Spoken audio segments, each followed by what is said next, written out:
हे दोस्तों, this is Mukesh.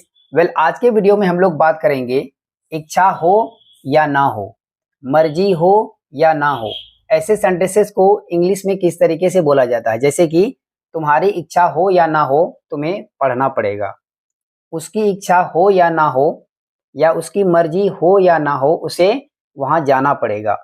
तो आइए पहले देखते हैं कि ऐसे सेंटेंसेस में जो आया है इच्छा हो या ना हो, मर्जी हो या ना हो किसी की, तो इसको बनाने के लिए हम लोग इंग्लिश में यूज करते हैं willing or not willing.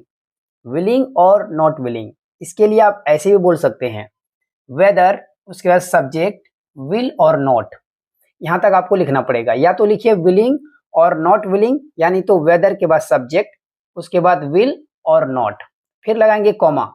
Comma लिखने के बाद कंप्लीट सेंटेंस, सेंटेंस जिस टेंस में होगा उसको उसी में बनाना है। ठीक है, इसको बेटर तरीके से समझने के लिए हम लोग एक दो एग्जांपल्स लेते हैं। तो आज का पहला सेंटेंस है तुम्हारी इच्छा हो या ना हो तुम्हें पढ़ना पड़ेगा, या तुम्हारी मर्जी हो या ना हो तुम्हें पढ़ना पड़ेगा। तो सबसे पहले लिखेंगे willing or not willing, willing or not willing. उसके बाद तुम्हें पढ़ना पड़ेगा, पड़ेगा, पड़ेगी, पढ़ेंगे। ऐसे सेंटेंसेस को बनाने के लिए हम लोग लगाते हैं will have to, will have to. तो इसके लिए बोलेंगे you will have to read, you will have to study. तो आपका पूरा सेंटेंस बन गया willing or not willing, you will have to read or you will have to read. You will को मिला देंगे हो जाएगा यूल, क्या हो जाएगा you will have to read. इस सेंटेंस को ऐसे ही बोल सकते हैं वेदर, मतलब तुम्हारी, तुम्हारी कहिए यू हो जाएगा वेदर यू विल और नॉट, वेदर यू विल और not you will have to study. Next sentence है उसकी इच्छा हो या ना हो, उसकी मर्जी हो या ना हो उसे वहां जाना पड़ेगा।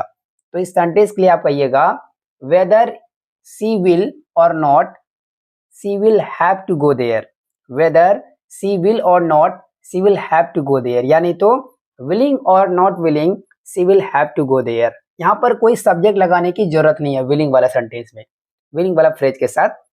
नेक्स्ट सेंटेंस है मेरी मर्जी हो या ना हो मुझे यह काम करना पड़ता है।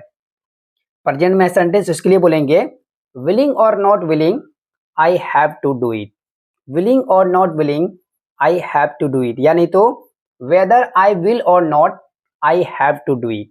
ठीक है, इसी से जुड़े आपको एक सेंटेंस दे रहा हूं, इसको ट्रांसलेट कीजिए, राइट कीजिए कमेंट बॉक्स में। If you make any mistake then I will correct it. Thank you for watching my video and do not forget to share this video.